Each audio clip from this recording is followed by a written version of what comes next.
Hi welcome to my channel. ఇవాళ చేయబోయే recipe వర్ణోక upma, బియ్యం నూక. దాన్ని తయారు చేసుకునే విధానం: ఆయిల్ వేసి పచ్చిమిరపకాయలు, మినపప్పు, ఆవాలు, జీడిపప్పు,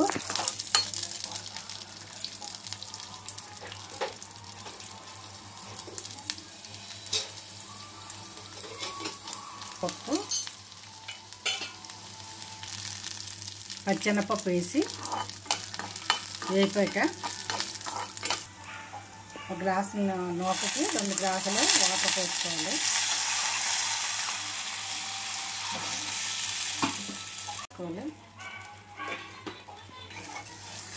వాటర్ మరిగాక ఉప్పు సరిపోతే ఉప్పు వేసుకోండి, టేస్ట్ చూసుకొని. పచ్చిమిరపకాయలు కూడా సరిపోతే కారం వేసుకోండి.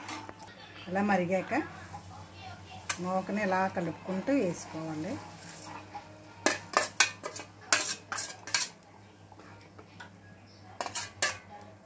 సిమ్లో పెట్టుకొని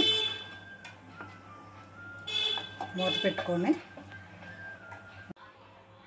ఉప్మా రెడీ. మీకు నచ్చితే లైక్, షేర్ అండ్ సబ్స్క్రైబ్ చేసుకోండి.